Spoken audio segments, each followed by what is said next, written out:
What is up, guys? It is the Bluebloods here, back with another conference preview. And we have a double header today, man. The ASUN and WAC, everyone knows they're going to share an auto bid this year. So it was only right to do this preview together. And I couldn't think of two better guests to have on the show to do this. I got my guy Nathan McCreary next to me and my guy Brandon Joseph down there, man. They have an awesome FCS podcast that I'm going to let them talk a little bit about, man. So, guys, introduce yourselves and let people know where they can find you guys and the show y'all just launched, where y'all have had a string of head coaches on just recently, man. So shout out to y'all for doing amazing work over there. Yeah, thank you. So, of course, I'm Nathan McCreary. I've spent 16 years working as the broadcast voice for Kennesaw State, and me and Brandon worked together there at KSU, and we talked about doing a podcast last year. We started doing what we called the AQ7 football podcast, and we introduced ourselves to the coaches in the WAC because we didn't know anything about them. Of course, Kennesaw State had not made the transition to the ASUN. They were still in the Big South. But we knew it was coming, and we just kind of talked about it, launched the show, had great success, and made great contacts. So, it was kind of, we're not going to let it stop. So when the AQ7 turned into the AQ10, then back to the AQ9, then to the 8, and we didn't know what was going on, we said, well, we can't do that, so we're going to have to figure out a new name. I threw some things out there, and Brandon and I chose the FCS Checkdown. So this is our second season. And, yeah, it's almost like a coach's show because we want to bring coaches on and introduce them to the world, really. And we've had great success. We talk football, and that's kind of what we do is Brandon's got great insight and knowledge, and I just love college football. So and it's worked out great. And Brandon's a dear friend of mine, and it's always cool working with someone, you just have so much respect for. So, and that's me. Yeah, I think the podcast has just turned into the conversations that we would have normally, whether we were calling games together or on the bus or plane or in the team hotel when we travel with Kennesaw State together. So yeah, I think that's where the podcast kind of just evolved to. It's just the brand of football that we always talk in our inquisitive nature towards, the X's and O's of it as well. I mean, for 5 years, I worked on Kennesaw State's football broadcast. I mean, doing a myriad of things from, starting out as just a fill-in color analyst to the full-time analyst, then a host for them. And now, weekly, I work with Georgia Tech in doing that same role in pre, half, and post as an analyst for them on their radio broadcast. Now, currently calling high school football. I've called Georgia High School State Championships for the past 12 years. So it's really just trying to bring that knowledge base in. And we're lucky and fortunate that we're in the Metro Atlanta area where a lot of these FCS players we've seen in high school, and we've seen them perform at a high level in high school also. So our knowledge point about the players coming in these programs, we're fortunate enough to have, a little bit more knowledge because we've seen a lot of these players firsthand. Hey, and you guys do a great job, man. I remember, kind of getting introduced to you guys, and I've been following the podcast, and like every time y'all drop an episode, I'm like, man, they got another coach, they got another big name. I'm like, man, they're doing it big over there. But we got to talk a little bit about conference realignment before we get into some of these teams. Now, both of these conferences thought they were going to have their own auto bid this year. Things don't always work out as it was planned, as we saw Lamar and some of these teams bolt back to the Southland. Moving forward, though, is this something that you guys see longevity-wise working out, or do you think these conferences may have other plans moving forward past 2022? I think the conversation we've had with a lot of the coaches is let the dust settle a little bit about what's happening at the FBS level, and then they'll make a decision. But I don't think these alliances and these connections between conferences are going anywhere. Look at the Big South. I mean, just a couple years ago, very competitive football conference, and now, I mean, it's skin and bones over there. So I think this is going to be a continued kind of alliance. And it was a bit of a head scratcher for us because the ASUN actually had a waiver to have its own automatic qualifier with 5 teams through 2023. The WAC did not. And so it was ASUN really opening the door for the WAC teams to come in and get their AQ. So we're going to have a chance to talk to Commissioner Gumbart next week about what the decision was and how the alliance was made. But I think it's the unsteady landscape of FCS football and Division I football, really, that's forced these things to happen. I don't think they're going to go anywhere for the next 3 to 5 years. Yeah, I think, we talked to Jeff Hurd, who was the outgoing commissioner of the WAC last year, and he went through the WAC the first time, being dissolved and then having to reform as an FCS conference. And you could just tell from that conversation we had last year, that was something that worried him. And Ted Gumbart, in his conversations with us, very frank about the shifting of the landscape. And to Nathan's point, credit to what Jacksonville State, Sam Houston, and even James Madison want to do and move up and live out their FBS aspirations. But in 3 to 5 years, they could very well be back playing the same level of football. And I think that's the unsettling nature there of, are these teams jumping or grasping at something that isn't going to be there, isn't going to be the same, or are you effectively doing it for nothing? So I think for the WAC and the ASUN and their alliance that has formed now, I think until they sort out the issues with the FBS, and they are ever changing at that level, and we're starting to see the college football playoff now offering to take control of what we know as the FBS level. Until that sorts itself out, and that could be a huge play, I think for the FCS, it is better to have these alliances. I know the OVC and the Big South have one where the OVC will effectively take over the Big South after this season. I think we're going to see a lot more of these alliances and figuring it out. And maybe we start looking at this and not at just, a football landscape, but, as a whole, where, maybe we start dividing up some of these conferences, more regionality, what the FBS have gotten away from. And I think that's what we saw from Commissioner Thornton out in the WAC. He wants programs that want to be in the WAC, and him taking over. It's not, Lamar, we want to leave after the season. Well, go now. Go do what's best for you now, and let us figure it out moving forward. There's not the dollars involved that we see at the FBS level. So there's going to be a lot more flexibility, and there's going to be a lot more movement, at least out of the gate, with that, because there's not the dollars really tying people down to television deals. And I'll just, one more caveat to that is what the CAA is doing and trying to make a super FCS conference. I think that's going to force the hand of some of these conferences that got 3, 4, 5 teams in it right now. Maybe they all come together and you have maybe 2, 3 conferences that now compete against the Valley and the Big Sky conferences, because it's just a weird time for college football.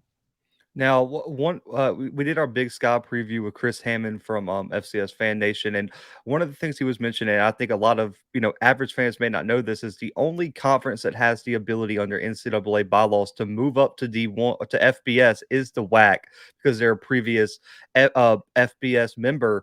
Now, he was saying that's the ultimate goal. I think Tarleton's been very vocal about it. Stephen F. Austin fans have kind of started the chatter there. We just saw Sam Houston State. He said that one of the worries for the Big Sky, unless divisions start kind of getting approved at the FCS level, that you could see in Northern Arizona, you could see some of those Southern California teams come to the WAC, and that conference trying to move up as a whole as the landscape kind of settles at the FBS level. Is that something that you guys see happening, or do you think, until we know more about what the NCAA is even going to look like in 5 years, that's something the WAC isn't even trying to consider right now? So I think it's very funny because to move up to FBS, you have to have a conference willing to take you, unless you're Liberty. And listen, Liberty has a lot of money, and Liberty threatened to use that money to sue the NCAA into non-existence, as I was told by multiple people close to the situation. And that's how they got to move up as an independent. Now, with the WAC having that ability, because as you mentioned, they were a former FBS conference that have been cleared to move up. Yeah, I think that's going to be the quickest pathway up, because I don't see a lot of G5 conferences now really going to extend the olive branch to FCS programs, just because they're already sorting out TV deals and things like that. They did what they need to do to maintain the number to fulfill their television deals. And the Americans locked into a pretty long-term deal with ESPN and how they work out their conferences. I believe the Sun Belt as well. So I think barring another rating of the Power 5 conferences of the G5, I think we're seeing, the tide kind of settle there.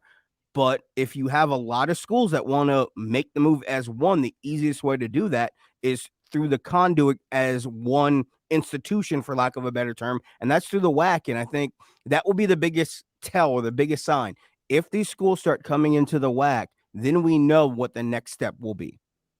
Yeah, and I think that if the WAC had those aspirations to move up to FBS as a conference, why wouldn't have Sam Houston just stood by and waited? Casey Keeler didn't, in my opinion, Casey Keeler did not want to go FBS at this time. It's just such a rocky waters there right now. They don't have the stadium. They just put a bunch of money into their locker room, and honestly, the fan support for Sam Houston wasn't that great. So, and you have to have full stadiums or half full stadiums to go FBS. I don't know if the conversation has been had or not. You have a new commissioner over there. He is a basketball guy. All right. Let's make no bones about that. He's a basketball guy. So FBS, FCS doesn't ring home to him because they're playing, in the March Madness anyway. But I know that there's teams like Tarleton has those aspirations and very vocal about having aspirations about going FBS. I have not heard, except for the fan base, about SFA wanting to go FBS. And then, Abilene Christian does not want to go FBS. They're too small of a school. I just don't see I don't see the foundation there for the whole thing to move up. You probably would have to bring in a Montana and a South Dakota State or something to bring up and then kind of bolster that. But I don't think within the next few years, I don't think that's going to happen. But you know what? I've been surprised before. I was surprised Jacksonville State made the jump. So we'll see. As a Jacksonville State fan growing up, I was very shocked that they made the move when they did. I can be honest, I did not see it coming. And real quick, just in y'all's initial thoughts, how much success will Jacksonville State, Sam Houston State have in their first 2-3 years at the FBS level? Short answer, none at all. It took Georgia State with the backing of probably the best football talent in terms of high school talent across the nation. I know Texas is right up there with it. It took them years to find a footing, and they're just now getting to that point where they are consistently considered for bowl games. And I think it's a huge undertaking. And when Bill Curry, who was the inaugural head coach of the Georgia State Panthers, convinced the administration to move up to FBS, I don't think they knew what they were undertaking there. And it took them a long time to really find the footing. It took them 2 more coaches to get there. And it really has to be a shift in the mindset. Georgia State's, next head coach was Trent Miles, who was an FCS head coach, and trying to come in and apply that to FBS thinking didn't work. They had to go out and get Sean Elliott, who was a longtime South Carolina assistant. Now with Liberty, exception to the rule. Coastal Carolina, exception to the rule. Why is this? Because Liberty, as I mentioned before, has boatloads of money. And remember, Coastal Carolina moved up with Joe Moglia as their head coach. He is worth darn near $1 billion through his work at TD Ameritrade. And I love Coach Moglia. Had a chance to talk with him many a times, would run through a wall for that guy. But that was the financial backing to handle recruiting, to hop on a private jet, to go to these kids' homes no matter when and where. I don't know if Jacksonville State has that ability right out the gate.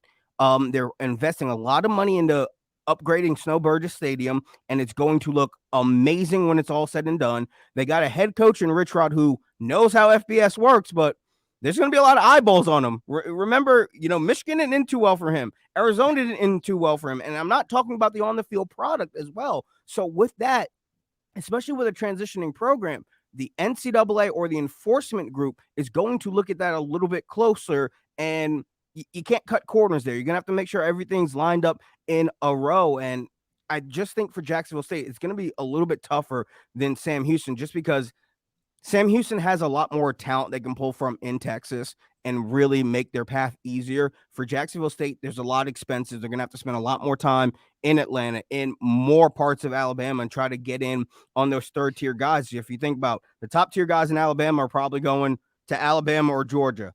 Second-tier guys in Alabama are probably looking at Auburn right now, or Tennessee or something like that. You have to get in and be that third tier where those guys, without a shadow of a doubt, if I'm not one of those top 2 tiers, I'm going to Jacksonville State, and that takes a long time to make that kind of headway. And I think it also depends on how these programs are going to define success.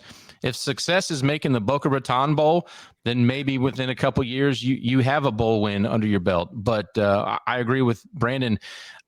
You're battling Troy, which has moved up and had tremendous success for those 3 stars and high 2-star recruits, maybe even some 4-star recruits, and then you're battling the transfer portal. So Yeah, I think that same thing with Sam Houston. Define success. Coach Keeler is a national champion twice with two different programs. Is he going to be happy going 6-5 or whatever and making a bowl that no one watches? Define success. If it's having $10 million in your account after 4 years because you're FBS and you're getting some of that TV money, okay. Then you're successful. You've made the jump, and kudos to you. While other teams in the FCS are playing for national championships. Hey, I completely echo y'all. Both of your sentiments, and for Jacksonville State, I just don't know, man. I think there's a lot of question marks surrounding that program. I think you saw the exodus of transfer portal talent from that team. They are not the same team that was competing for playoff bids and things like that. And with Coastal Carolina, I think you got to give a lot of credit, man. That Chadwell hire went completely better than expected. I mean, the fact that they knocked that hire out the park, and then you land a kid like a Grayson McCall who turns into a potential top 10 quarterback. I think Coastal, and when you look at like Coastal, maybe an App State, those stories are far and few between for teams who are moving up to the FBS level. But you guys are both Kennesaw State guys, so I know this was going to hit home. I've been very high on them. I had them ranked very high in my top 25. But a lot of people are wondering, can the triple option, can Kennesaw State make a real deep run? Like I'm talking semifinals, potential Frisco appearance. Can that offense get them there? Is this the year for you guys that Kennesaw State can break through and make a deep run in the FCS playoffs? Well, time will tell. If you've been around, and I don't know if you've, I've been on the field with Kennesaw, so is Brandon. When Kennesaw State plays such a physical brand of football, and you have to with the triple option. Okay, when you get second round in the playoffs, they're always banged up, and their key players are always, struggling to get back on the field. So I think depth has a lot to do with it. And I think Kennesaw State's probably deeper this year than they ever have been before. So, but there's a lot of question marks. You lose Evan Thompson, your leading tackler from a year ago. Chance Bates left the program, entered the transfer portal. I think ended up at Kansas. Brandon, do you remember where he's at? So, I think they're as deep as you can be for a triple option team. And I think that all the pieces are there to make the run. But it's a physical league. The ASUN's going to be a very, very physical league. And the last game of the season for Kennesaw State is going to be against Eastern Kentucky. That could be for the ASUN championship or the AQ, which supposedly they're announcing that they're going to pick power ratings and mathematicians. They're going to have to come in to figure out who's going to get the AQ out of the ASUN and WAC. But when you come to that final game of the season, you'll know. And I think looking at Kennesaw State, they have to remain healthy. They have to remain deep. Xavier Shepard is an exceptional football player. They've got some wide receivers. They brought some transfers in. The running back room, Coach Bohannon, we just released a podcast this morning, is as deep and as good as he says he's ever seen.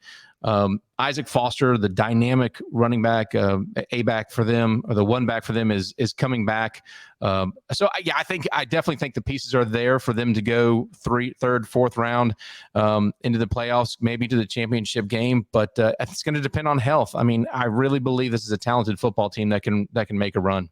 Yeah, Chance Bates ended up at ECU with Blake Harrell, who was the defensive coordinator that brought him in to the Kennesaw State program. But yeah, to Nathan's point, if you assure me health is not a factor in it, then yeah, I'm taking Kennesaw State to at least make it to the Final Four, maybe even to a championship game, because I think they are that talented. I think they are tried, tested, and true. And for every big game, with the exception of their FBS crossover last year against Georgia Tech, they've held a lead or they've been within one score late. It's just a matter of whether they won the game or they didn't. And in the playoffs, they haven't won those games. And in the playoffs, they've had heartbreaking, gut-wrenching losses. And I think the evolution of the offense is going to be key. You have to remember, Xavier Shepard did not come up in a triple option system. His school in Nashville, they threw the ball. You can go look up Xavier Shepard high school highlights.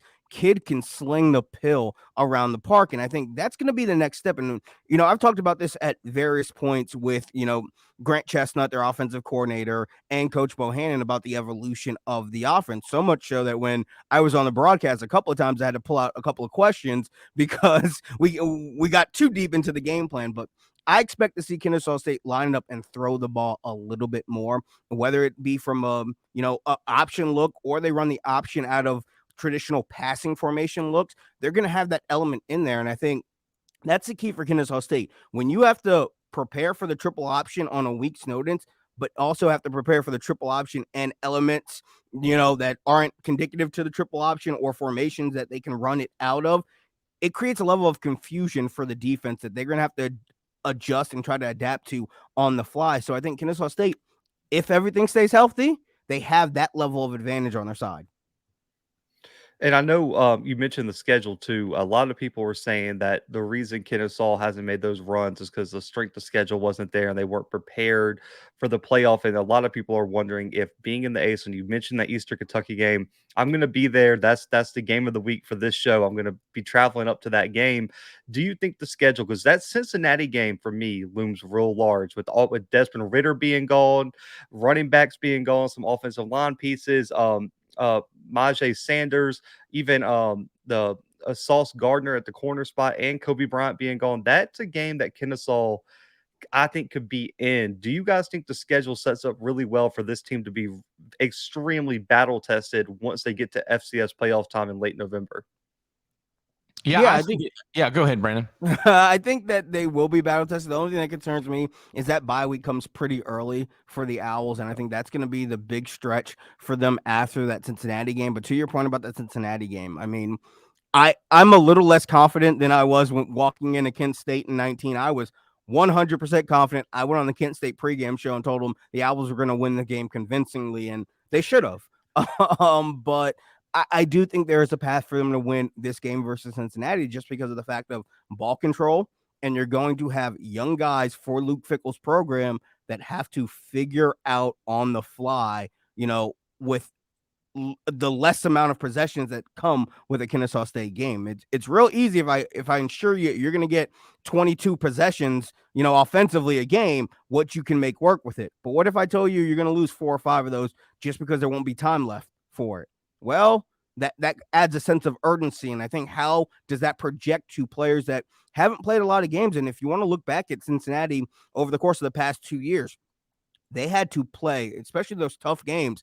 They never got a chance to put in a lot of young guys. Desmond Ritter was playing in the fourth quarter of a lot of games, even though Cincinnati won all of their regular season games for the most part for the past 2 years. Desmond Ritter had to play a lot. They didn't leave a lot of time for a young quarterback to earn snaps, earn reps. So there's going to be a lot of learning on the fly for the Bearcats. And I think that's where Kennesaw looks at, what they have and how they can execute. I think they'll have the more experienced quarterback, the more athletic quarterback, and I'll say it, the better quarterback on the field on that Saturday. Yeah, and just looking at their schedule, first of all, I think Cincinnati is going to be an extremely tough game, and I love FCS fans. The swell of pride of FCS beating FBS opponents. I think it's going to be a really tough game for Kennesaw State no matter what. But, I look down to the FCS. You have to go to Jacksonville State, and you have punched Jacksonville State in the face 3 times in a row now. 0-3 is the Gamecocks versus Kennesaw State. This is likely the last chance Jacksonville State is going to have a shot at Kennesaw State. And, before this announcement was made, this is kind of behind the curtain. They were trying to make a Chief Ladiga trophy for Jacksonville State and Kennesaw State to play each other for a trophy for this long standing rivalry that they were going to build. And of course, Jacksonville State jumps up to FBS. So and I'll tell you, Jacksonville State fans and Kennesaw State fans, they all know each other. They all went to school together. I have people in my office who graduated from Jacksonville State. I don't let them put anything Gamecock on the wall because it gives me like the heebie-jeebies. So that's going to be a big game, and it's in Jacksonville State. So that's a game Kennesaw State cannot sleep on because you don't know what you're going to have 85 scholarships there for the Gamecocks. You don't know what they're bringing in. Zion Webb is returning for Jacksonville State. I just don't – it's going to be very tough. I originally had – Kennesaw State losing 2 games, and it was the Cincinnati and Jacksonville State game. Once I've gone back and I've kind of talked to some folks around the Jacksonville State program, seems like there's a lot of unsteadiness going on because the coaching changes.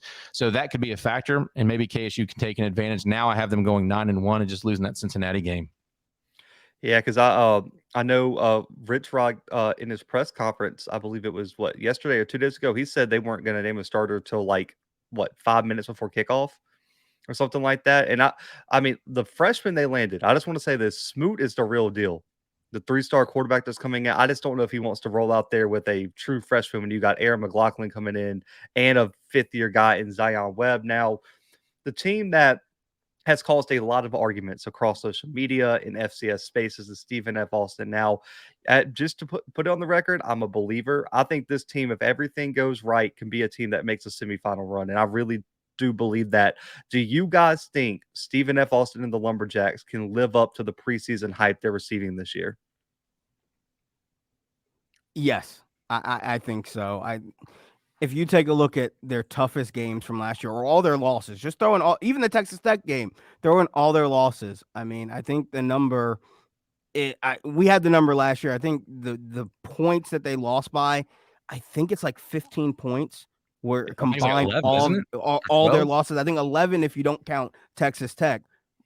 But that's insane, for the level of play. And I think people just overlooked that. I think they were a little shocked by it to begin with for SFA, but I mean, credit to Dustin Helton. We had him on early last year, and he was like, no, SFA is for real. And by the end of the year, y'all going to have to put some respect on their name. And we did. And I think a lot of that carries over if they can protect the ball, if they avoid, for lack of a better term, the big screw up. And that was their problem last year. They had one big screw up every game that they lost that prevented them from winning the game. And Kobe Carthel was very honest, I think, the second time he came on with us, in acknowledging that was the big factor. They always had one possession that would either put them behind the 8 ball that would lead to an opponent's score that they couldn't come back from, or direct turnover. And with age and time comes that wisdom. And I think you're going to bring back a lot of guys in there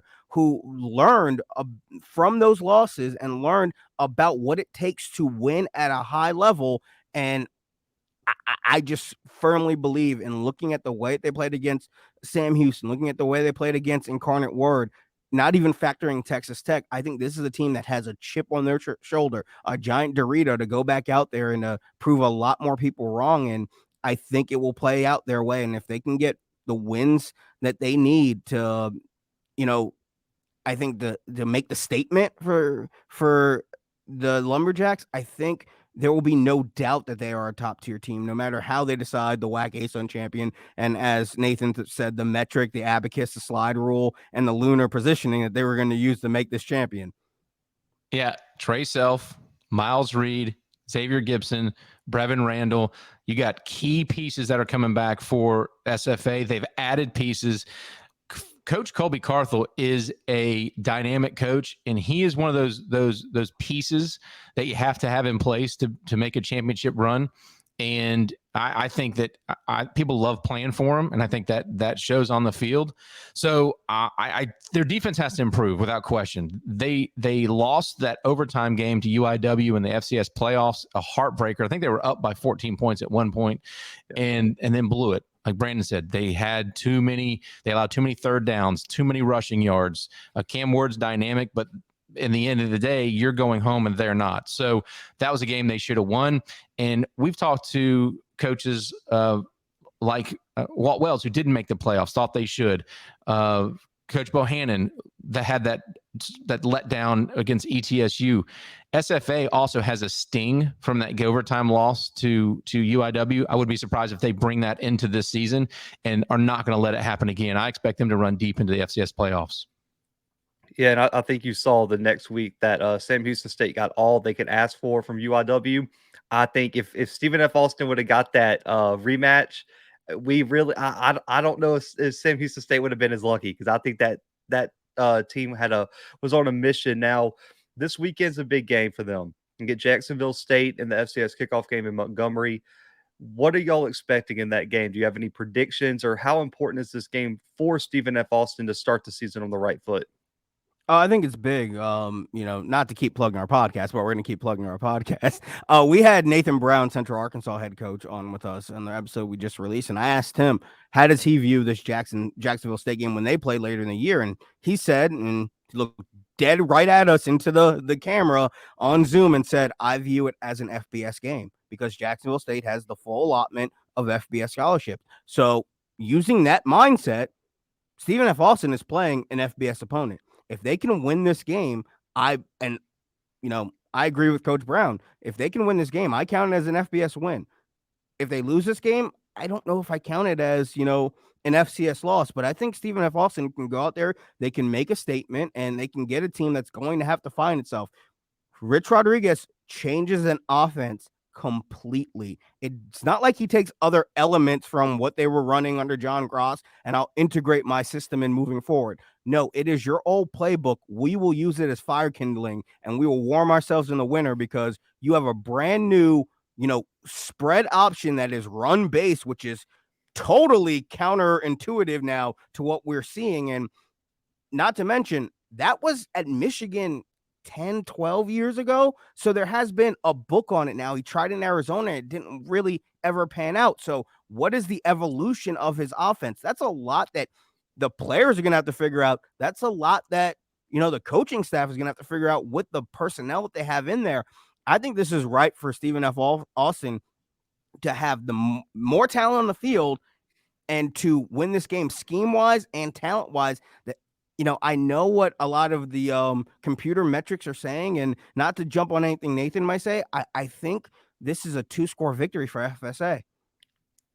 Okay, so I have SFA winning this football game, but again, you don't know what you don't know. And this Jacksonville State team, we don't know what they have. Now, we talked about it on our podcast again, FCS Checkdown, that they have this punter issue with a long snapper issue. Anytime you start having turmoil around your program like this and you have players leaving, all 5 quarterbacks left after the spring game, this Jacksonville State team, except for Zion Webb. So you got to wonder, it is a transition. And when we talked to Coach Wells about the transition to FBS, because the EKU is kind of that next team up kind of belief, he said it's such a hard transition. People have no idea how the fan base expects you to win immediately and you're not going to. You think the money's going to flow in immediately and it's not going to. The losses start mounting up. So, and then you start having to change coaches because different mindsets, players will come and go. It is a very, very tough transition. And I think Jacksonville State's going through that right now. And I think SFA is going to go in there and be ready to play ball, and they're going to axe them. And it's going to be, I don't know if it's going to be a 2-touchdown, victory for them, but I think it's going to be a Jacks victory. And I would take that bet all day long. Yeah, we dropped our preview yesterday. I got them winning. I got them winning by double digits. I think when you look at that's one of the games you mentioned that they kind of gave away last year. They should have won that Jacksonville State game last year. So I think they're coming in fired up. And then when you look at the quarterbacks leaving, Josh Samuel went to Austin Peay. They lost one of the defensive tackles just recently entered the transfer portal in Lamb Gordon. You lose Nicario Harper to Louisville. You lose Malik Feaster late to Florida State.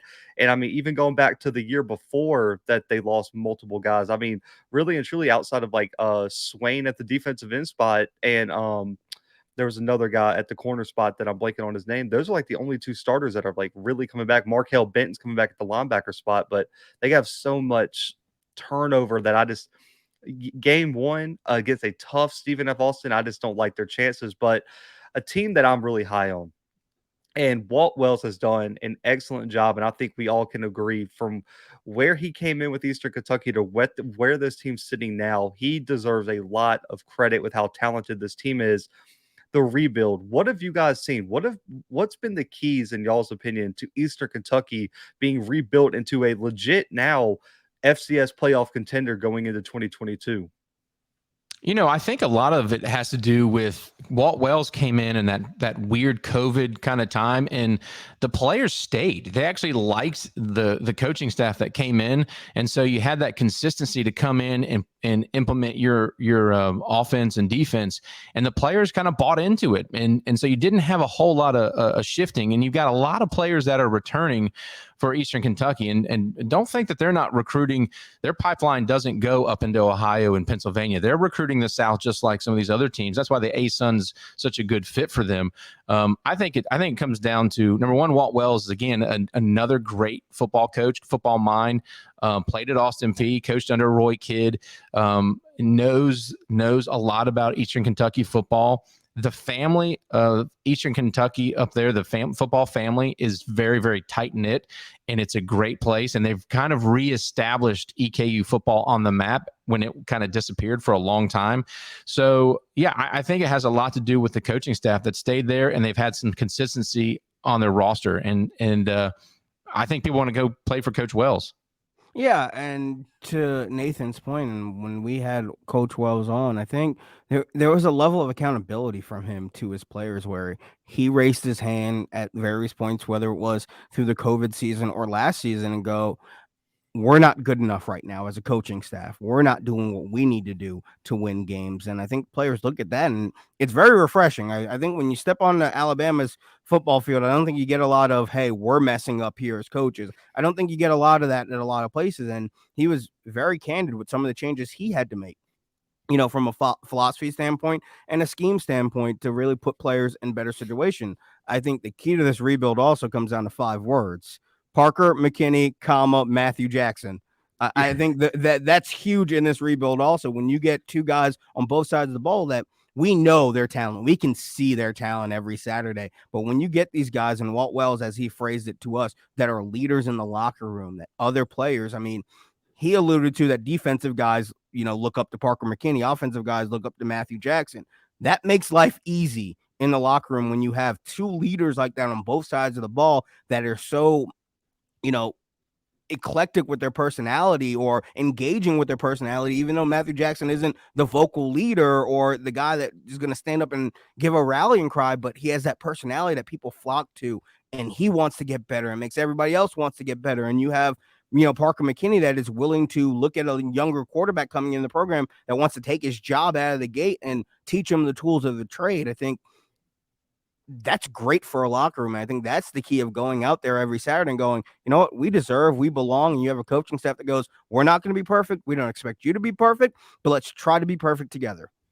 And by the way, I think talking about administrations is boring, but the administration at EKU and the athletic department, they're putting money into the program, and that's what FCS programs need, is athletic departments that are willing to put money into programs.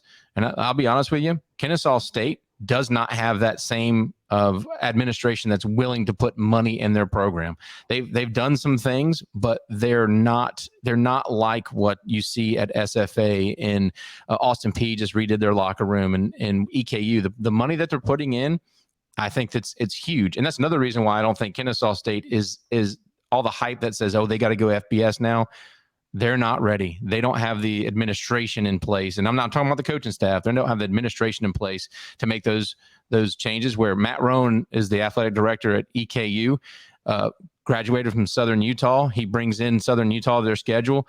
They're spending money on EKU's program, and I think that's a huge benefit. And that's, honestly, look, that's what players like. They love to come in and see all the bells and whistles of the locker room, and that's huge this day and age. Yeah, well, and then not to, keep on, piling on to KSU. I think, from our perspective there, we've seen a lot of renderings, not a lot of construction, not a lot of action, and, players respond to that. And, to be very frank and candid, and with all due respect to all the coaches and, even the administration there, even as Nathan pointed out, some of the disconnect there are a lot more high schools in the state of Georgia with better facilities. And that's really tough for Kennesaw State to go in there and, talk about their plan for a future. And you're bringing a kid in, and one, he's going to downgrade because he's going from an indoor at high school to not having one. And 2, trying to sell them on things that they won't ever see in their tenure at the university. And I think that's big for Jacksonville State, and saying, you know what, we're going to make all of these improvements, and we're starting right now. They announced it, and within hours, people were starting to work on the site. And that's huge, because even though it may take 3, 4, 5 years, you get these guys walking in here as freshmen going, okay, I'm going to get to use that. I'm going to get to be part of that. And even the seniors going, this is what my hard work has paid off for. It's a tangible, service there that we're not seeing at some of these FCS schools or some of these ASUN and WAC schools, but those where we are seeing it, I think we do have to celebrate it. Yeah, You're right. Real quick, and I think Jacksonville State, this is going to seem like a terrible thing to say, but the tornado coming through and tearing up a lot of stuff, and they had to rebuild, that really started the mindset. It seemed like the mindset of build for the future. And when those buildings got knocked down, and it was a terrible thing, and I'm not celebrating it at all. I'm just saying that kind of was a point of rebuild for that school's football and athletic program. Yeah, I mean, you were right on that.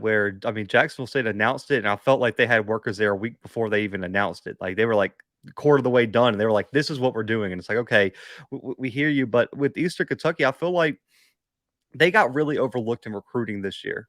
When you go back and look at that recruiting class, of course, Jackson State deserves all the hype they're getting with Travis Hunter and Kevin Coleman, and Campbell got a lot of hype with Miles Rouser and Edric Weldon. But people forget Eastern Kentucky landed a 4-star too. And they landed a few really high 3-stars in that class, and no one talked about it, man. And we had the honor of having Matthew Jackson on the show and got to talk to him at ASUN Media Day. And you could just tell, I mean, he is the guy for that program. And I don't think he is going to shy away from it. And I'm expecting a big year for him. But sleeper teams, there's always somebody who we're not talking about, the media doesn't like, that comes out of nowhere. And we'll do both conferences together. Who are your sleeper teams in the ASUN and WAC? Well, I would say a sleeper I would say Austin Peay is a sleeper for me in the ASUN. Just talking to Scotty Weldon, the head coach, was it 2 weeks ago? He's a player that you want to play for, and he talked about the pieces that are in place. They actually ended the season pretty strong last year, making the jump back over to the ASUN will be interesting because it's a totally different level of competition, in my opinion. So I think out of the ASUN, I think Austin Peay could make some noise. I would love to say Central Arkansas, but they had so many pieces in place last year and just didn't perform on the field. And I love Nathan Brown. He talked to him this past week.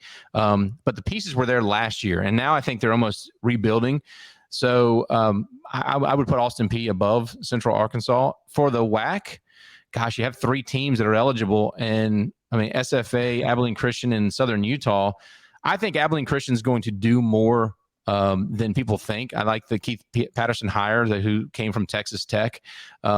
But they are rebuilding. They brought a ton of transfers in, ton of transfers in. So it'll be interesting to see if Coach Patterson get them to gel. Those would be my 2 sleeper teams. Yeah, I think, Will McIlvain at Central Arkansas, he's Iowa's Johnny Manziel. I remember watching him a couple of years ago and thinking that right out of the gate, he was Northern Iowa's Johnny Manziel. And I think that could be interesting to see at UCA. And I think Nathan Brown is very high on him as his quarterback moving forward. But what I'm seeing a lot on Twitter, and maybe I need to go back and, rewatch some game footage, is North Alabama. Everybody's singing the praises of North Alabama. And Chris Willis came on and said, you know what, I've had to reassert myself on the defensive side of the ball. I came from the defensive side of the ball. And he's talked about the struggles. And maybe it was they were playing for nothing. They knew that they couldn't make the playoffs. They knew they couldn't, play for conference championships, and getting that full waiver or the grant to, fully be Division I. Maybe that has shifted the mindset. Maybe that was the missing piece. So I need to go back and do my work on Northern Iowa, and North Alabama, and I have a short amount of time to go and do it. But to Nathan's point there, Austin Peay, I think Scotty Weldon's offense with that tempo, with that pace, if they are executing offensively, they're going to put up big numbers, and whether it's yards and points, and then force the other team to have to match them and play out of their comfort zone. I think from an offensive standpoint, which is very weird to say, especially in the mind of, growing up and watching, in SEC football in the South, where, defense dictates games and you need to have a smash mouth defense to stop, or control a game. Scotty Weldon and Austin Peay, they can control a game offensively, because if they're rolling and they're dialing up digits, it is very, air raid. When the air raid first came on, if you couldn't match tempo and match score, you found yourself down 2, 3 possessions real quick. And then all of a sudden, that's where the interceptions came because you were being forced to have to drop back. You had to abandon the run game. And that's when defenses can pin their ears back from a rush standpoint, and defenders in the secondary can just drop back and ball hawk. I think that is a real opportunity there for Austin P. I like both of those picks. Austin P for me, talking to Scotty Walden, I was not a big believer in Austin P coming into like ASUN Media Day, but I sat there and talked to him for about 30 minutes. And man, that he could sell ice to an Eskimo man. I mean, that guy, and he was so honest. He was like, listen, I know we lost a lot of pieces because, I mean, let's be honest, losing Draylon Ellis, Terrell Allen, some of those guys are major concerns because those guys are supremely talented, probably going to do big things over at Tennessee State. But he was like, listen, man, if you don't fit the culture, you don't fit what we want here, we're going to be okay. And he was like, we have talent coming in. And when you look at that offense, going to get Josh Samuel, who is proven at this FCS level, can be a running back number one. McCray coming back at the wide receiver spot. That wide receiving core is filled with talent. The one question I have is, what is that defensive line going to look like? Can they get after the quarterback? And I think that really limits their ceiling. But I do disagree with one thing, man. I'm on the Central Arkansas bandwagon a little bit. I think that defense is going to be better than people expect. Led by Jessup on the defensive line, Hendricks and that offensive line, I think, are going to be together. Now, Darius Hale, for me, was completely overlooked last year at the running back spot by a lot of the national media, in my opinion, just because he was a freshman. But if he can even give me 75% of what he gave me last year as a true freshman, that's a big year. Now, wide receiver is the biggest question mark because I hated that he left. And I talked to him a few times after his transfer. Tyler Hudson, that might have been the biggest loss in the entire country for a team because I think he's that talented. So are they going to be able to replace their top two wide receivers? But I think the defense and the run game is going to give Central Arkansas enough time early in the season to really kind of catch some new guys at that wide receiver spot. But that opening game to get Missouri State early, that's a really, really tough draw week one. And that's one of the reasons why. Yeah, that's one of the reasons why I had them. Their schedule is probably one of the toughest in the country. I think I released something on social media. I think they're like 24th in the country.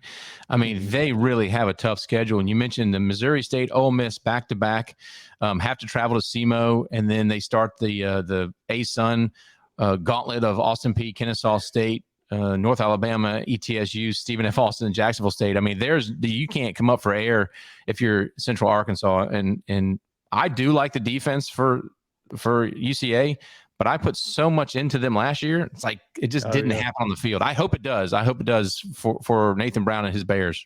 Yeah, they're going to have to run the ball effectively to start, as you mentioned, and then develop a passing game. I think they do it at the risk of being a one-dimensional offense to start, and you don't want to go into Missouri State being a one-dimensional offense. And I think for the Bears, that's going to be, the big key. And if they develop, being able to, and I don't even want to say, passing the ball, being able to be diverse in their runs, because I mean, there's only so many different times you can stuff the ball in the chest of the running back and say, go get me yards. Yeah. And I think, McElvain can do things like that. He can, roll out and give them something on the edge to maybe throw quick hitters, nothing. I don't think they're going to push the ball down the field early in the season to start with. That's a development point for them, but I think they could get creative with getting to the edge and getting guys in space. And, McElvain's a very shifty guy. He can turn, a 2-yard, quarterback scamper into a 25-yard run. I think that's where they're going to be able to develop some chunk plays out of that as well. But at the risk of how many times are you willing to get your quarterback hit there? And that's going to be big for them also as well. But yeah, it's going to be no tough task playing Missouri State. And I think if they lose that game, do they fall back into the mindset of last year? Oh no, here it goes again. Because I think that was a big thing for them. They were down in these games, and it just kind of snowballed because of a mindset shift. And I think, when Nathan Brown talked about it with us this week, he alluded to that. He hasn't gotten over a lot of these losses because they do sting. They do hurt. Well, for a coach, you're allowed to have that, but for a player, they can't.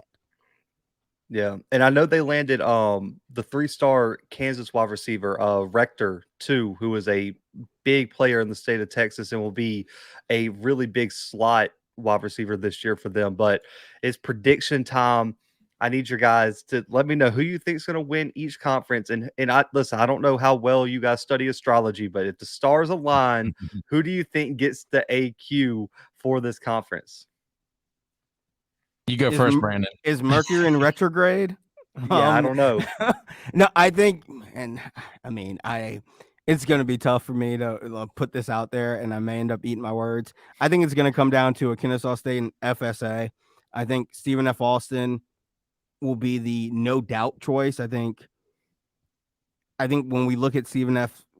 Austin's scheduling, they're going to be the no doubt choice. So I think they're not going to worry about them for an at-large bid. So I think like a Kennesaw State will get the automatic qualifier based on the metric just to ensure. I think the champion of this alliance will be whatever team that is in the upper tier can guarantee them to get 2 in. And I think there will be a little bit of that collusion unless they release the metric every week so we can see that transparency that I think is needed. I think it will be whatever fits to get 2 in. I think it's going to come down to FSA and KSU.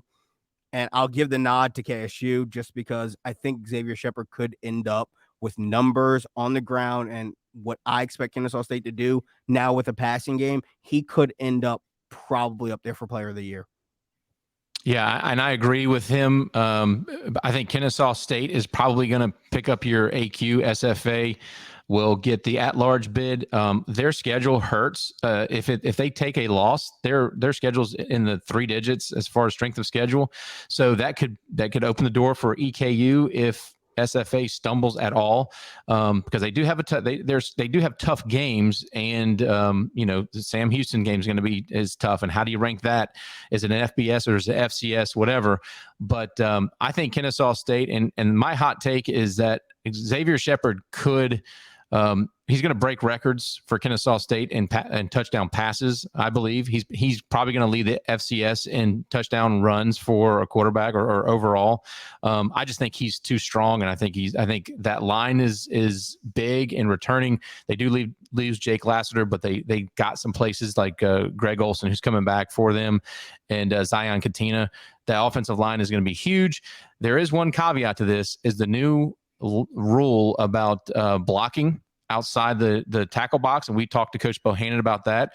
I was surprised he didn't put a whole lot of stake into it, but Kennesaw State chops outside the box. That is a new rule. You can no longer do that from the backfield, and that's going to be a change for Kennesaw State. So that could have some issues. So I think Kennesaw State's going to be the winner of the AQ. SFA is going to be the second in at-large bid. And man, I hope Walt Wells and EKU can put it together and 3 teams come out of the ASUN WAC alliance. That would just be, man, that'd be a cherry on top.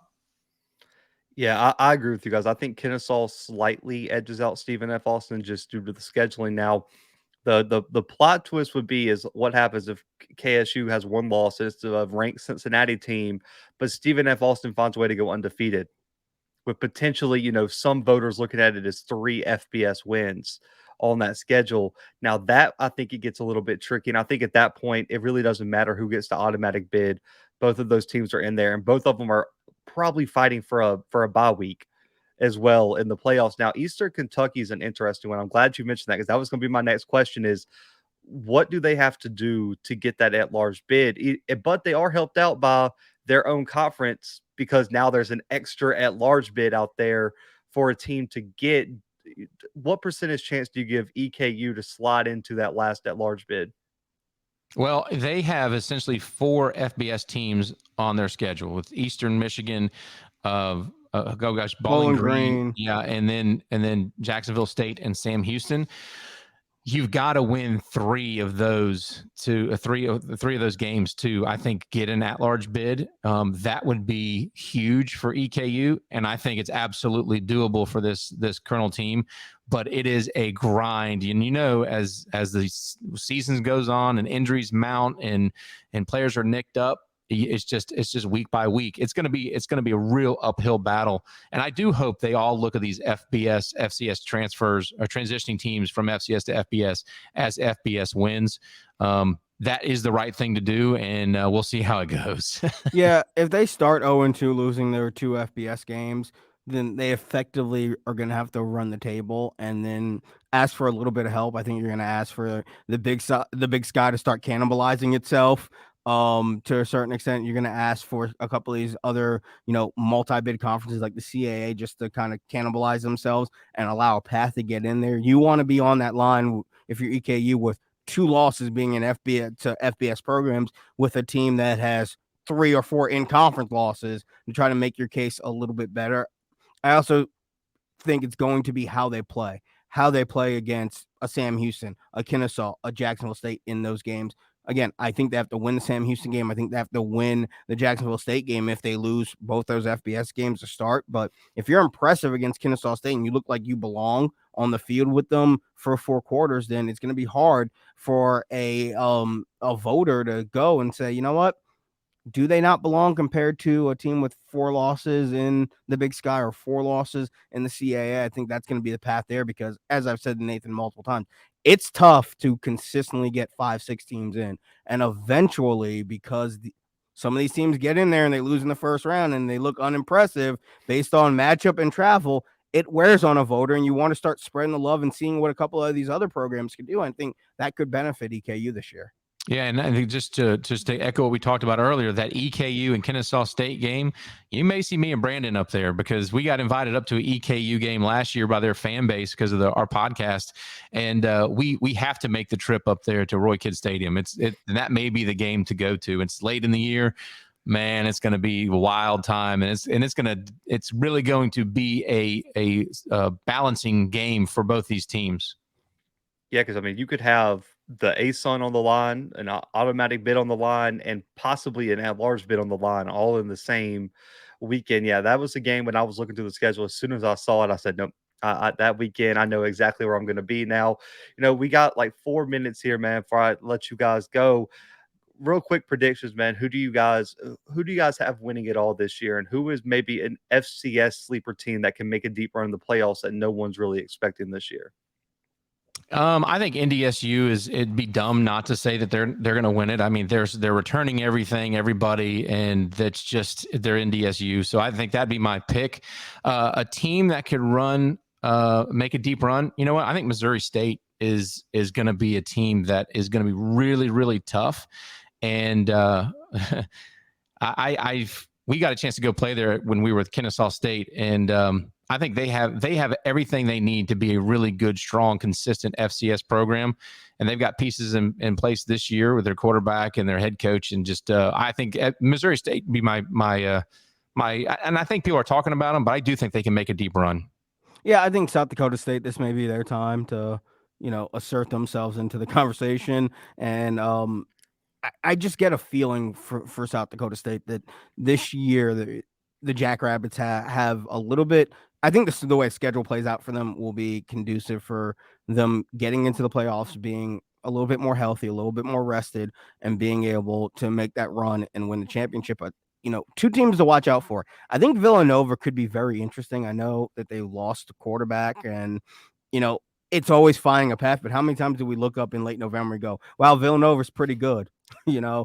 and then get into a playoff game and they're pretty good. And also Delaware. I think at the end of the year, we're going to look at Delaware under Ryan Carty and go, they're playing very good football, and they're going to play very good football compared to what they played early in the season.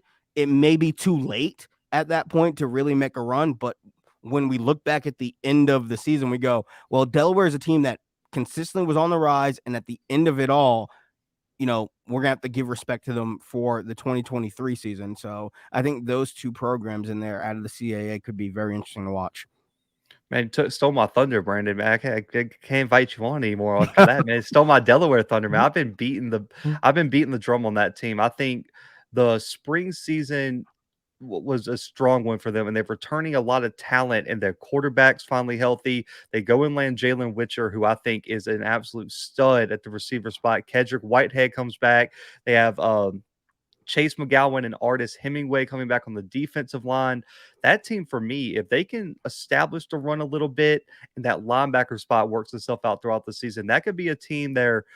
They might be a little iffy early, but man, if they can get rolling in late November and just get into the dance, that could be a team you are dreading to be on that side of the bracket. I think both of you guys are right. I think the main favorites are South Dakota State, North Dakota State, just because of what they're returning.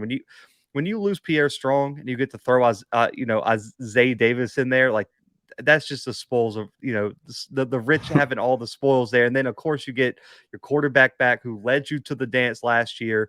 But a sleeper I want to mention real quick before I'll let you guys go. Sac State is a team who has historically not done well in November, but has done very, very well in the Big Sky, and they're returning 9 defensive starters. Most of their offense is back. If they can just break through, I think if they can just win a game or two and just get over the hump and they can get a little bit of momentum going into the quarterfinals, that could be a team that could be very, very scary come late in the year. Yeah, I started looking out towards the West Coast recently, and I was pleasantly surprised what Sac State's doing over there, and they're in a tough area because of with all the Big Sky and Valley teams that don't sleep on Sac State. I think they're really good. And by the way, I think the CAA, to what Brandon's point was earlier, I think the CAA may cannibalize themselves. Rhode Island's a pretty good football team. Villanova's another good football team. I think Campbell's going to surprise some people. They bring in some talent. Love what Mike Minter's doing there. So I think CAA is probably going to cannibalize themselves. I think that's probably Delaware's biggest issue. You take 1 or 2 losses in the conference, and you're probably not going to get in. Yeah, I think, Sac State, as Nathan mentioned, just the regionality of it, it's really tough, because of the pecking order, not even just in conference, but everywhere else in California there. But I'm very impressed with what Coach Taylor has done over there. And yeah, that was a team I think we may even talked about it last year when we were doing the playoffs on the show. It was just kind of like, whoa, what is Sac State? How good are they? And they're a team that you really have to follow along with because, I watched a couple of their games, later in the season and even going back and looking at them. They're a fun program to watch. They are a very fun offense. And Troy Taylor, I believe, from the offensive side of the ball at Utah, was it? And we know through the history of Utah, whether it's Kyle Whittingham or even Urban Meyer before that, offensively, and it's the same type of, offense, that same theory, that same tempo there. They're fun to watch. I completely agree. But guys, thank y'all so much, man. Over an hour for the ASUN WAC preview, man. One more time, let them know where they can find each of you guys individually on social media and anything you guys want to plug that you guys have coming for the show, man. Feel free to let them know where to check it out. Yeah, I'm at McCreary Radio, and then we have the at FCS Checkdown on Twitter, and we are going to continue to roll through. We should have Coach Colby Carthel next week and Ted Gumbart on our podcast to talk about. We're going to get to the bottom of Spygate. Yeah. Well, let me tell you, I can promise you, if we ask the question, Colby Carthel will answer it. He's that kind of interview. He's fantastic. So, but yeah, we're going to keep grinding, and we're just fired up about college football starting, and this is where the rubber meets the road. And yeah, great football to come. And I tell you, Austin Peay in Western Kentucky, also a game this weekend that I will not miss. Yeah, I'm on Twitter at BJosephRadio, and again, yeah, just really excited for the season. And question that we've almost asked all the coaches, or we got their thoughts on. It's finally a normal offseason leading into a football season. So I expect the product out of the gate to be a whole lot better than what we saw, last season and even through spring, fall 2020 as well. So expect a lot of good football early, and especially at the FCS level, of teams finding their feet and being able to be more competitive early on in the season, less of those hiccups that we saw last year. I think that did a lot of disservice to a lot of these teams and trying to evaluate them, the teams that played spring right into fall and how they were going to find their feet. I think a full reset is what we got. And for a Jacksonville State and a Sam Houston State, they're not playing for anything tangible, but these are two talented teams, with Sam Houston I think being probably a top 5 or 10 just raw talent team, and probably top 3 head coaches at the FCS level in Casey Keeler. Well, guess what? Even though he can't play for a natty, he wants to leave no doubt that he had the best team at the FCS. So I think that's going to be fun to watch also. And as you mentioned them a little bit earlier, Jackson State, I know they're going to get all the mainstream pub there for what Deion Sanders is doing, but they got an offensive coordinator there that is supposed to take them to the next level. And Travis Hunter, who I got to call a state championship game, dude is a beast. He is a man playing, child's game sometimes, and he should be fun to watch also. There's a lot of good football at the FCS level, and no matter what conference you follow, I encourage you to seek out FCS football across all the landscape. And it's not fair, as a guy who loves football and loves FCS football, it's not fair that we have to go hunt to go find our content when, some of these other, levels get, their bad football televised. Like, I'm going to have to watch Hawaii versus Vanderbilt, and that shouldn't be torture put upon anybody. But, I encourage everybody just go seek out FCS football, and it's good. Yeah, I mean, the best games of the weekend, I think, are at the FCS level. Let's just be honest. I mean, maybe okay, Nebraska and the whole Northwestern game in Dublin, amazing, but everything else was all FCS. Jacksonville State Stephen F. Austin is a better game than Hawaii Vandy. I think we can absolutely all leave it at that. But guys, I appreciate y'all, man. Make sure to go follow Nathan and Brandon on social media. Follow the FCS Checkdown Podcast, man. They are doing big things over there.